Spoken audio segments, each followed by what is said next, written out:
तोता मैना की कहानी पुरानी हो गई। इसी तर्ज पर एक गाना मेरे जहन में जब से मैं अमेठी आया हूँ गूंज रहा है, राजा रानी की कहानी पुरानी हो गई। क्या वाकई पुरानी हो गई है? लोकतंत्र 70 साल का करीब करीब होने को हो गया है, लेकिन राजा रानी की कहानी अभी भी न सिर्फ नई है बल्कि चर्चा में है, जोरों पर है। नमस्कार, मैं हूं अजय। अमेठी में दो रानियां क्योंकि चुनाव के मैदान में हैं, आमने सामने हैं एक दूसरे के। किस रानी को चुने, दुविधा में बहुत से अमेठी के लोग हैं।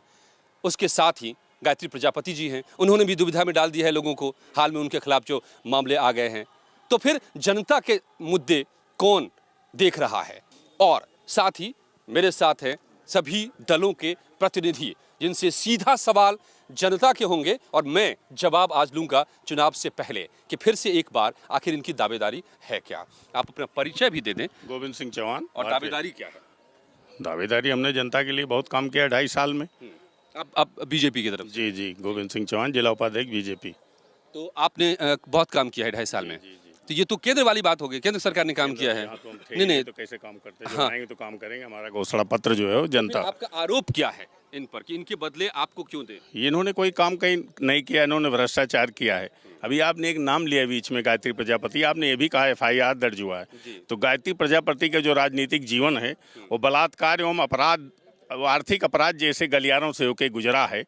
ये BPL से लेके BMW का सफर इन्हीं गलियों से गुजरा है। और आज पूरी दुनिया में अमेठी को उन्होंने चर्चा में ला दिया है या बदनाम कर दिया है अमेठी को। इसके खिलाफ हम भारतीय जनता पार्टी वोट मांग रही है। ये एक दिलचस्प बात और बताऊं, न सिर्फ एक ही महल की दो रानियां यहाँ पर आमने सामने हैं, बल्कि जो गठबंधन हुआ है, दो लड़के जो साथ साथ हैं और यूपी को साथ पसंद है का नारा भी दिया गया है, यहाँ पर आकर के वो साथ भी टूट गया है, क्योंकि कांग्रेस और समाजवादी पार्टी दोनों के उम्मीदवार यहाँ मैदान में हैं। कांग्रेस की अमिता जी हैं और गायत्री प्रसाद प्रजापति हैं। तो ये क्या हुआ? साथ यहाँ खत्म हो गया, यहाँ साथ पसंद नहीं है लोगों को। देखिए, हमारा स्पष्ट वर्जन था कि हमारा समझौता, हमारी जो अलायंस हुई थी वो अलायंस विचारधारा से हुई थी, समाजवादी विचारधारा से, समाजवादी विकास से, उत्तर प्रदेश के विकास को लेके। हम फिर हो क्या गया इसमें? कुछ नहीं हो गया। हमारा मुद्दा विकास था, हमारा मुद्दा रोजगार देना था। उस संदर्भ में हमने, और अभी हमारे पूर्व के नेता प्रमोद तिवारी यहाँ आए थे, गठबंधन के प्रत्याशी, अधिकृत प्रत्याशी श्रीमती अमिता सिंह जी थी, जो आज अमेठी से चुनाव लड़ रही हैं और वो चुनाव लड़ेंगी। तो उनको क्यों खड़ा करना पड़ा? गायत्री जी ने काम नहीं किया क्या? गायत्री जी ने काम नहीं किया है, मैं स्पष्ट रूप से कह रहा हूं। और गायत्री प्रसाद प्रजापति जी ने कोई काम नहीं किया है, मैं स्पष्ट रूप से कह रहा हूं। अमिता सिंह, कांग्रेस पार्टी, राहुल गांधी ने अपने कार्यकाल के दौरान जितना ज्यादा से ज्यादा। अच्छा, अखिलेश सरकार ने काम किया कि नहीं? बिल्कुल, उसी को देखते हुए हमने गठबंधन किया, हमारे नेता ने गठबंधन किया। लेकिन आपकी रानी के मुकाबले इन्होंने दूसरी रानी को खड़ा कर दिया। वो रानी की बात नहीं है, स्वयं महाराज ने स्टेटमेंट दिया कि मैं गरिमा सिंह को नहीं जानता हूं, गरिमा सिंह मेरी पूर्व की रानी हो चुकी हैं और मैंने संवैधानिक तरीके से आज भी तो महल में रहती हैं। नहीं, वो महल में रहती हैं, उनको हम निकाल नहीं सकते हैं। आप रानी मानते हैं कि नहीं उनको? मैं आज रानी और राजा का कोई संदर्भ नहीं है, यहाँ प्रत्याशी का संदर्भ। ठीक है, जनता उनको रानी मानती नहीं, मैं बिल्कुल मानती है, वही रानी बिल्कुल मानती, दोनों को बिल्कुल। यहाँ संदर्भ जो है, यहाँ संदर्भ भारतीय जनता पार्टी और कांग्रेस और प्रत्याशियों को लेकर है, राजा और रानी से नहीं है। जो बेहतर काम किया लोगों में दुविधा है। आपने रानी को लड़वा दिया। नहीं, रानी नहीं, हमारी पार्टी में उनके आनंद विक्रम हमारी पार्टी में थे, आज 3 साल पहले से थे हमारी पार्टी में। उनकी माँ को हमने टिकट दिया, तो इसमें कोई हमने लड़ाया नहीं है। कांग्रेस को उसी के हथियार से आपने जवाब दे दिया? नहीं, कांग्रेस का हथियार, इनके पास कोई कैंडिडेट ही नहीं था, हिला के उतार दिया। इनका गठबंधन यहाँ समाज में योगदान नहीं आज तक, जब से वो आई, जिसका कोई योगदान नहीं उसको इन्होंने प्रत्याशी बना दिया। और 15 साल में अमिता जी ने क्या दिया, ये मैं पूछूंगा आपसे। मुझे एक एक करके सबसे बात करनी है। समाजवादी पार्टी से आप दोनों ही हैं जी। अब किन से मैं बात करूं, बताएं आप? मैं कैंडिडेट को रिप्रेजेंट करता हूं और मैं पार्टी को, अवधेश नारायण सिंह गौर जिला से बात कर लेता हूं। पार्टी।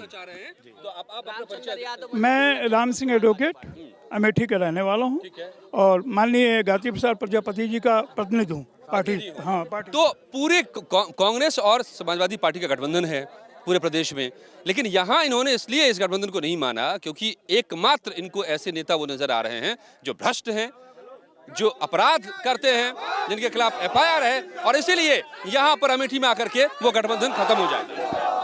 देखिए, ये सुनिए, ये रैली नहीं है, ये प्रोग्राम है। आप लोग रैली में नारे लगाइएगा। देख लिया आपको, अब बस रहने दीजिए। देखिए, अभी हमारे कांग्रेस के मित्र रवि शुक्ला जी, शायद इनको पूरी बात मालूम नहीं है कि उत्तर प्रदेश में 13 जगहों पर हमारी इनकी फ्रेंडली फाइट हो रही है और दोनों चुनाव फ्रेंडली फाइट है। तो ये तो आपको भ्रष्ट बता रहे हैं, उनको अपराधी बता रहे हैं। अब वो अपना पक्ष रख रहे हैं। दोस्ताना है क्या? कोई दोस्ताना नहीं। मेरी एथिकल प्रत्याशी, कांग्रेस पार्टी की एथिकल प्रत्याशी श्रीमती अमिता सिंह थी और वो गठबंधन की प्रत्याशी थी। वो गठबंधन की तो ये क्या हो गया? गठबंधन में यहाँ दरार कैसे पड़ गया? गठबंधन में कोई दरार नहीं है। हमारे कांग्रेस के मित्र ने जो बताया, मैं एक बात नहीं समझ रहा हूं। एक सेकंड सुन ले आप, पूरी बात सुन ले। एक सवाल मैं जोड़ दूं कि गायत्री जी के साथ ये क्या होता है कि कभी अखिलेश निकाल देते हैं, फिर उनको लेना पड़ जाता है, फिर गठबंधन से ये निकाल देते हैं, ऐसा क्यों हो रहा है गायत्री जी के? नहीं, गठबंधन से वो नहीं निकाले गए। गठबंधन, यहाँ पर गठबंधन के अधिकृत प्रत्याशी गायत्री प्रसाद प्रजापति हैं। पहले उनका टिकट घोषित हुआ और आपको पता है सभी को, पार्टी जो गठबंधन हुआ है उसकी ड्राइविंग सीट पर इनको समाजवादी पार्टी चाहिए, लेकिन गायत्री प्रसाद प्रजापति नहीं चाहिए। क्यों नहीं चाहिए? समाजवादी पार्टी यार जो है, आप जो है रुक जाइए। ये जो है ड्राइविंग सीट पर हमारे अखिलेश जी हैं। गठबंधन के वो जो मुखिया करता धरता है, तो गायत्री प्रसाद प्रजापति का नाम माननीय अखिलेश जी यादव ने घोषित किया है। वहाँ गौरीगंज में राकेश प्रताप का घोषित किया है और ना कोई फ्रेंडली फाइट। अभी अखिलेश जी आए, दोनों जगह कार्यक्रम किया और वो सीधा जो गठबंधन का मुखिया है उसने जो है कहा है यहाँ पर केवल राकेश प्रताप सिंह और गायत्री प्रसाद प्रजापति के लिए ये पार्टी यहाँ पर जो है पूरा काम तो यहाँ पर ये सारे मुद्दे जो यहाँ पर उठ रहे हैं, मैं एक एक करके आप लोगों के पास आता हूँ। क्या काम हुआ जनता का, महिलाओं का? क्या महिलाएं सुरक्षित नहीं है? यहाँ पर नेताजी पर आरोप लग रहे हैं। यहाँ पर महिलाएं उतना सुरक्षित हैं जो अपने अंदर क्षमता रखती हैं कि बाहर निकल करके और घर तक वापस आ सकती हैं, उतना सुरक्षित हैं। स्वास्थ्य के विषय में लेकर के चलिए तो जो यहाँ के नेताजी हैं उनके यहाँ मुख्य चिकित्सा अधिकारी दंडवत करते हैं। अगर किसी डॉक्टर को आप जाएंगे, किसी डॉक्टर के यहाँ आप चिकित्सा मतलब इलाज कराने के लिए जाएंगे, दवाई तो बहुत दूर है, यहाँ पर डॉक्टर ही नहीं मिलते हैं। और डॉक्टरों के लिए अगर हम लोग घेराव करते हैं तो मंत्री जी की इतनी शरण है कि वहाँ पर अधिकारी 1 घंटा नहीं रह सकता। अगर किसी ने उनके खिलाफ लिख दिया, और हाँ, हम सबूत दे रहे हैं। सर, हम राहुल गांधी और अखिलेश से एक क्वेश्चन पूछना चाहते हैं। वो कहते हैं वो युवाओं का गठबंधन है, जो अपने लोकसभा में हम जैसे युवा को रोजगार न दे सका, उच्च शिक्षा नहीं दे सका, वो कौन से युवा रोजगार की बात करेगा? वो युवा गठबंधन की क्या बात करेगा? लेकिन एक सवाल ये उठा यहाँ से कि अमेठी में इतने बड़े नेता हैं राहुल गांधी, रोजगार के लिए कुछ नहीं हो पाया यहाँ पर। मैं बताता हूँ। BHL का निर्माण, HL का निर्माण, CRPF सेंटर का निर्माण, डिस्कवरी पार्क का निर्माण, IIT IIT का निर्माण, ये सारी संजय गांधी आई हॉस्पिटल का, इंदिरा गांधी आई हॉस्पिटल का निर्माण, संजय गांधी हॉस्पिटल, इन सबसे रोजगार पैदा हो रहा है? मैं बता रहा हूँ। मुझसे पूरी बात जान लीजिए। Food park, Rajesh Ranjan degree college, ऐसी तमाम व्यवस्थाएं हैं जो कांग्रेस ने स्थापित की। राजेश रणंजन डिग्री कॉलेज की बात कर रहे हैं। कांग्रेस बहुत सारा नाम लिया है। नहीं, बहुत सारा। आपको मैं बता दूं, HL BHL स्वर्गीय संजय गांधी की देन है अमेठी को, और जिनकी पत्नी और बेटा भारतीय जनता पार्टी के आज भी सांसद हैं, एक मंत्री हैं। कांग्रेस की देन है, कांग्रेस ने स्थापित किया था। और राजेश डिग्री कॉलेज की बात कर रहे हैं, इनको जानना चाहिए कि स्वर्गीय रणंजय सिंह की देन है। स्वर्गीय रणंजय सिंह हमेशा कांग्रेस ही रहे। नहीं, भारतीय जनता पार्टी जनसंघ के वो MLA हुआ करते थे, जनसंघ के MLA थे, इनको जानकारी शायद नहीं है। तो हम संजय सिंह जनसंघ में रहे। सर, हमारा सवाल भाजपा से है कि अमेठी से 3 साल में 3 अहम चीजें ले लिया है इन्होंने। एक बाईपास ले लिया, एक IIIT ले लिया, एक फूड नेशनल पार्क ले लिया। अब 2 साल में और क्या क्या लेंगे अमेठी से? सर, ये मेरा सवाल है कि कांग्रेस प्रत्याशी डिसाइड करें कि कौन है रानी। हम लोगों को 13 साल गुमराह किया है और कितना गुमराह करेंगे सर। यहाँ से एक मिनट रानी है कौन? 3 बार यहाँ से कांग्रेस प्रत्याशी रह चुकी है। अमिता सिंह यहाँ 3 बार विजयी रही, 3 बार विजयी रही। ये 3 बार पंचवर्षीय योजना में कोई काम नहीं कर पाई, तो इस बार क्या काम करेंगे? हमारे भाजपा प्रत्याशियों जो अपील छपवाया है, 108 एम्बुलेंस समाजवादी ने चलाया है, उसको भाजपा वालों ने अपनी अपील में छपवाया है। आप इसको बताइए मीडिया वालों कि इसको मतलब समाजवादी चलाई है कि कांग्रेस चलाई है कि भाजपा ने चलाया है? अच्छा ठीक है, बताइए। पीछे आप लोग पीछे रहिए, आप लोग लाइन में बताइए। हाँ, क्या पूछना चाहते हैं? मैं पूछना चाहता हूँ, भारतीय जनता पार्टी की सरकार केंद्र में है, 3 साल में कौन सा ऐसा वर्क किए हैं अमेठी के लिए, बता दें हमको। यहाँ की सरकार ने क्या अभी उसका फैसला होना है?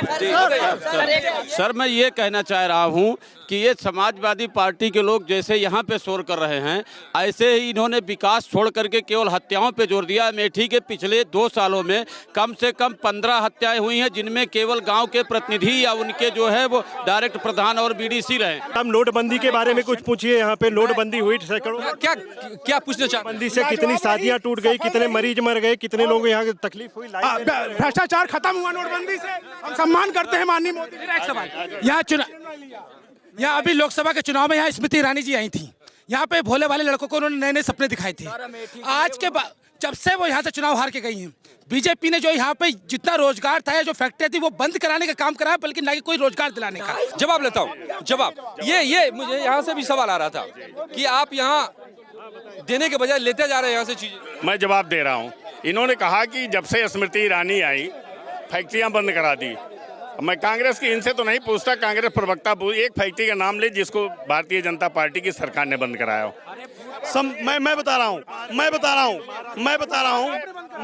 हूँ सम्राट साइकिल को ले गए, डिस्कवरी पार्क ले गए, मूडा मेगा फूड पार्क ले गए, अरे गए, जिससे बहुत रोजगार मिलता है, लाख लोगों को अप्रत्यक्ष और प्रत्यक्ष रूप से। 2 ईंटा रख देने, फूड पार्क 4 बार कांग्रेस के द्वारा नारियल फोड़ा गया, एक ईंट वहाँ नहीं रखी गई है। शिलान्यास किया गया, बजट मिल गया था, जमीन अधिकृत हो गई थी। अरे बजट था ही नहीं, जमीन वो बिरला की थी, जमीन बिरला की थी। इन्होंने वहां 4 ईंट रख करके शिलान्यास कर दिया। किसी भी प्रोजेक्ट को चलाने के लिए, अरे मुझको बोलने दी, मैंने काम शुरू किया और मैंने 13,000 करोड़ का बजट यूपीए गवर्नमेंट ने पास किया था। अरे इनका बजट कहाँ गया? वो 13,000 करोड़ का जमीन बिरला की, प्रोजेक्ट इनका है। में पार्टनरशिप होती है। राहुल गांधी कहते थे पहले कि हमने वहाँ से 100 रुपए भेजते हैं तो यहाँ से 10 रुपए पहुँचती हैं। क्या इन्होंने गठबंधन बनाया वो 10 रुपया ले जाने के लिए? और अपना वो क्या गठबंधन बनाए हैं वो 10 रुपया ले जाने के लिए? अभी जो 10 रुपया आता था उसको भी ले जाने के लिए गठबंधन किए हैं। मैं ये पूछना चाहता हूँ मोदी जी से कि राहुल जी पिछले 7 महीने से किसानों के कर्जे माफ के लिए हर जगह हमने फार्म भरवाए, वो हमने मोदी जी को दिए। आज मोदी जी कहते हैं कि मुझे उत्तर प्रदेश का सीएम बनवाइए तब मैं कर्जा माफ करूंगा। मुझे इसका जवाब चाहिए कि क्या पीएम को कर्जा माफ करने के लिए पहले सीएम बनना जरूरी है क्या? राहुल जी आप वो भी तो कर सकते थे, करके दिखाया, 2 बार करके दिखाया, एक बार 72,000 करोड़ रुपए। जवाब दीजिए। ये जवाब, इनका सवाल जो है आधारहीन है। ऐसा कोई ये खाली पर्चा भरवाने से कर्जा माफ होना है क्या? पूरे देश में 60 साल क्या कर रहे थे? ये मुद्दे यहाँ पर नजर आ रहे हैं जो मुझे, कि यहाँ पर मैं देख रहा हूँ कि लोकतंत्र में भी राजा रानी भी हुए, शायद वो भी मुद्दे सॉल्व नहीं कर पाए, हल कर पाए। उसके बाद नेताजी भी बने वो, तब भी शायद मुद्दे बरकरार रहे। अब मंत्री जी भी यहाँ से बन गए, वो आरोपों में घिर गए, उन मुद्दे अभी नहीं खत्म हुए हैं। ये हो क्या रहा है? ये अमेठी जहाँ पर राजा रानी युवराज मंत्री सभी आ गए और अमेठी के मुद्दे खत्म नहीं हो रहे हैं। क्या फिर से एक बार जब जनता को चुनना है, क्या वो इन मुद्दों को देखेगी या फिर उन चेहरों पर चली जाएगी? ये देखना दिलचस्प होगा।